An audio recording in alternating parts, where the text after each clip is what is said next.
The doors of the chamber slam open before I am ready for them, and the sound rolls through my chest like a drumbeat. 400 faces turn toward me at once. Not soldiers, not council members, brides. Hundreds of them, seated in wide golden rows that climb toward the ceiling like the inside of a great shell, and every single one of them is watching me, the way a crowd watches a falling star, waiting to see where it lands. My name is Daniel Foss, and 3 years ago, I was nobody. I loaded cargo on the docks of a cold port town and went home every night smelling of salt and diesel. Now I am standing in a chamber built by an alien alliance, wearing a uniform that still feels borrowed, about to choose a wife from women who were born on worlds I cannot even find on a star chart. I did not ask for this. Nobody asked me. It happened the way most impossible things happen, one desperate decision at a time, until the decisions added up into a life I do not recognize as my own. The war came first, not a war we started. A war that arrived out of the dark one morning with ships longer than city blocks, built by a group of star nations calling themselves the Kesserine Compact.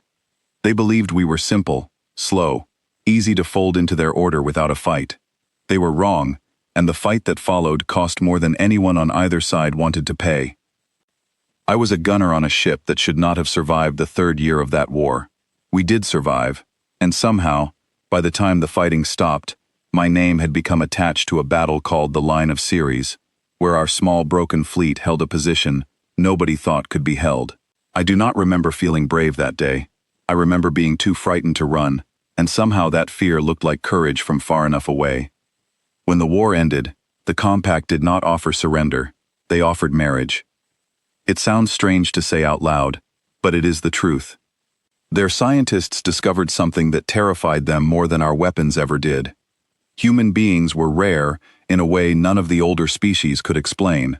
Something in our blood, our bodies, made real partnership between our people and theirs possible in ways it was not possible between any of the other worlds in their alliance. To them, that rarity was not a gift, it was a threat. And the only way they knew how to answer a threat was to bind it to them through family. So began the alliance bonding, a program dressed up in soft language and gentle ceremony, but built on very old fear. Every species in the Compact sent forward their strongest daughters, their brightest scholars, their most celebrated names, to stand before a small number of chosen humans and hope to be picked. Marriage as treaty, family as chain. I was one of only a dozen humans given that terrible honor, because the same battle that made me feared also made me useful. I did not want to be here. I told the council that plainly, more than once, in rooms far smaller than this one. They told me plainly back that if I refused to choose, they would choose for me, and their choice would be a noblewoman from a powerful fleet family, offered up because her father commanded warships the Compact still feared. I did not like being told what my future would look like by men who had never once asked what I wanted, so I agreed to walk into this chamber, if only to make the choice mine instead of theirs. The first rows hold women from the Vantru court, pale and graceful, their skin catching the light like polished glass.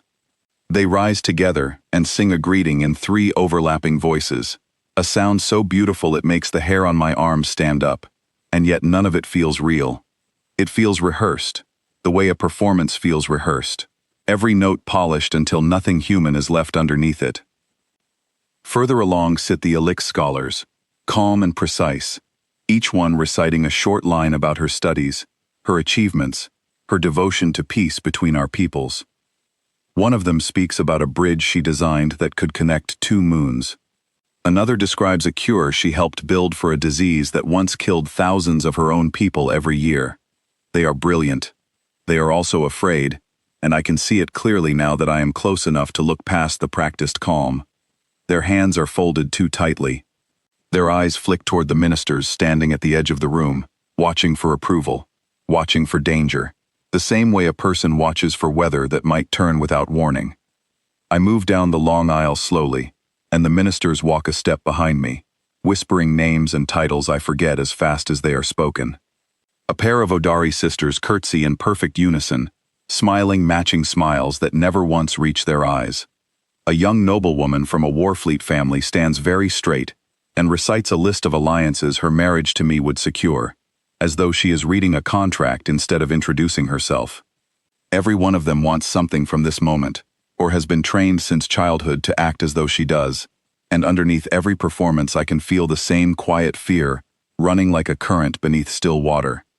They are afraid of failing, afraid of being sent home in shame, afraid of belonging, for the rest of their lives, to a stranger from a world they never chose to know. This is not a fairy tale for them, no matter how the ministers dress it up with music and golden light. It is a kind of draft, wrapped in ceremony instead of orders, and every woman in this chamber is fighting a private battle just to stand here and smile. I almost turn around and walk out.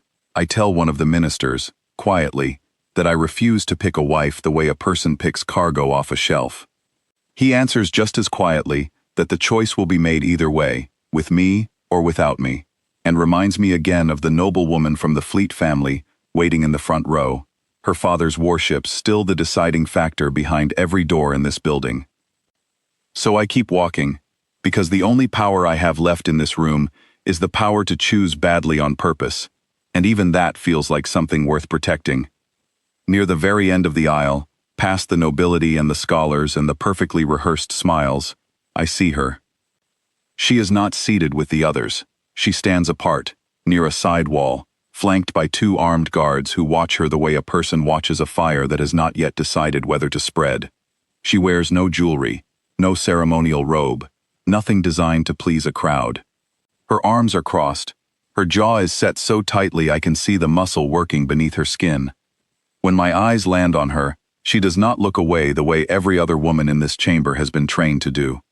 She looks straight back at me, and what burns in her eyes is not hope, and it is not fear. It is fury, old and deep, wearing grief like a second skin. I stop walking. Who is she? I ask the minister beside me, and why is she standing apart from everyone else? He hesitates before answering, which tells me more than his words eventually do. Her name is Raskir Var Osun, he says. She is Kesserine herself, daughter of Admiral Var Osun, who commanded the enemy fleet at the line of Ceres. The name lands heavier than I expect. Admiral Var Osun did not survive that battle. Neither did most of the ships under his command, and I was one of the gunners who helped make sure of it. She is here as a gesture, the minister continues, choosing his words with obvious care. A symbol that the war is truly finished, that even the daughter of your enemy can be offered in peace. No one expects you to choose her. She herself has said, more than once and to more than one official, that she would rather die than be given to the man who helped kill her father. I look at her again, and this time she speaks before I can. Say it to my face if you have questions, she says, her voice low and steady, carrying easily across the space between us despite the noise of the chamber. I am not ashamed of what I said. I would rather die than be handed to my father's killer like a prize taken from a battlefield. The room goes quiet in a way that feels dangerous, the kind of quiet that comes right before something breaks. One of her guards shifts closer, hand tightening near his weapon, ready to move if she takes even one step toward me. She does not move. She simply stands there, daring me to be offended, daring me to prove every terrible thing she already believes about who I am. Say it again, I tell her, and I can feel every eye in the chamber locking onto the two of us now, the ministers included, that you would rather die than marry me. I would rather die, she repeats, without a single flicker of hesitation, than pretend gratitude for a life I never chose, handed to me by the very people who ended my father's. Good, I say, and something in my chest loosens for the first time since I walked through those doors. Then we agree on something already, because I would rather die myself than marry a woman who is only relieved she was not sent home in disgrace. Every other person in this chamber has spent the last hour performing thankfulness for a fate they are terrified to refuse. You are the only one who has told me the truth since I arrived. Her eyes narrow, searching my face for the mockery she clearly expects to find there. She does not find it, because there is none. I turn to the line of ministers standing frozen behind me, their faces caught somewhere between alarm and disbelief. Her, I say. I choose her. For a moment, nobody moves. Then the chamber fills with a strange, uneven sound, 400 women exhaling at once. Relief rippling through the golden rose like wind through tall grass.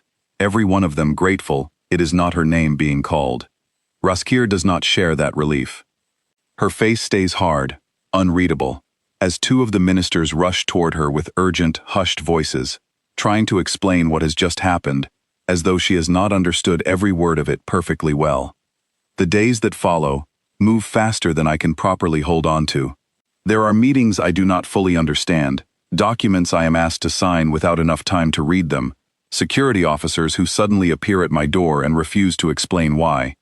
I learn, piece by piece, that not everyone welcomes my choice, the way the crowd's relief that first day suggested they would.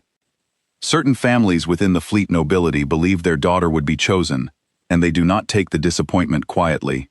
Threats arrive, disguised as concern, warning me that binding myself to the daughter of a defeated admiral will only stir old anger among people who have not yet forgiven the compact for losing the war.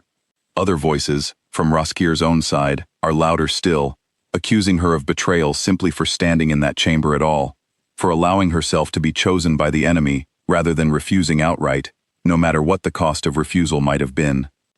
I am given a small apartment near the diplomatic quarter, plain and quiet, and it is there, 3 nights after the chamber, that Raskir and I speak alone for the first time. She stands near the window with her arms crossed, watching the strange sky of this world instead of looking at me. "You did this to make a point," she says, not as a question. "Some clever human gesture, to prove how generous your people can be, even to the daughter of the man who tried to burn your world. I did it, because you were the only honest person in the room," I answer. "That is the whole reason. There is no clever point hiding underneath it." "Then you are a fool," she says, turning at last to face me, "because honesty will not make me love you. I intend to make every single day of this arrangement a battle you have to keep winning, because that is the only true thing I have left to offer a man wearing my father's death like a medal on his chest." "That suits me fine," I tell her, and I mean it more than I expect to. I built whatever small reputation I have out of battles nobody thought I could win. I am not afraid of one more. She studies me for a long moment, searching again for something false in my face, and again finding nothing. It is not trust, not yet. Not anything close to it. But it is the beginning of something neither of us has a name for. The trouble does not end there. A week later, during a public ceremony meant to celebrate the new alliance, a group of protesters from the fleet nobility forces its way past the outer barricades, shouting that the daughter of a defeated commander has no right to stand beside the man who ended his life. Security moves quickly, but not quickly enough to stop the crowd from surging forward, and for a few sharp seconds the whole event teeters on the edge of chaos. It is Raskir who steps in front of me, not the other way around, standing tall between the crowd and myself, her voice cutting through the noise with a command that makes even the loudest protesters hesitate. "You want someone to blame," she calls out to them, "then look at me and blame me directly, instead of hiding behind shouted words at a man who did not choose this war any more than the rest of us did." The crowd falls silent, stunned by the sight of her defending the very person she once swore she would rather die than marry. Security finally regains control, ushering us both to safety, but the image stays with everyone who witnessed it, and by the next morning it has spread across every news channel on the planet. The daughter of a fallen admiral, standing between her intended husband and a furious crowd, protecting him without a single moment of hesitation. When I ask her about it later, expecting some carefully worded explanation about duty or reputation, she only shrugs. "I did not do it for you," she says. "I did it because I refuse to let a crowd of angry strangers decide what happens next in my own life. That choice belongs to me, not to them." It is the most honest thing anyone has said to me since I arrived on this world, and somewhere in that honesty, without either of us planning it, something begins to shift between us. Over the following months, the sharp edges between us do not disappear, but they change shape. We argue often, about small things and large ones, about customs neither of us fully understands from the other's world, about decisions made for us by ministers who still see us as symbols rather than people. She breaks my composure more times than I can count, and once, during a disagreement about a diplomatic dinner neither of us wanted to attend, She breaks my nose with a well-aimed elbow that I probably deserved. But she also stands with me in council meetings, where fleet nobles try to undermine every agreement we work to build. She argues our case in front of trade officials with a precision that leaves grown diplomats speechless, and more than once, she wins arguments I could never have won alone. Slowly, without either of us announcing it, respect grows in the space where fear used to live, and somewhere inside that respect, something warmer begins to take root as well. 4 years pass, faster than I ever expected them to. The chamber where I stood among hundreds of trembling brides feels like a memory from another life entirely. Roskir has never once softened into the quiet, agreeable wife certain officials once hoped she would become, and I would not want her any other way. She still argues fiercely, still speaks her mind without asking permission, still refuses to let anyone, human or Kesserine, decide her worth for her. We have a daughter now, and Roskir named her after the very warship her father once commanded, a name I never once asked her to change or soften, because I understood, even then, that some kinds of grief deserve to be honored rather than hidden. People still ask me, from time to time, why I chose the one woman in that entire chamber who told me, without flinching, that she would rather die than become my wife. I always give them the same answer. Every other woman in that room had been raised, in one way or another, to want me, to perform gratitude, to hide her fear behind a practiced smile, because that is what the moment demanded of her. Roskir had been raised to hate me, and instead of hiding that truth to protect herself, she stood in front of me and said it plainly, with nothing softened and nothing hidden. That is not surrender. That is the fiercest kind of honesty a person can offer, and after everything I have seen and everything I have survived, I would choose that kind of honesty over a room full of practiced smiles every single time.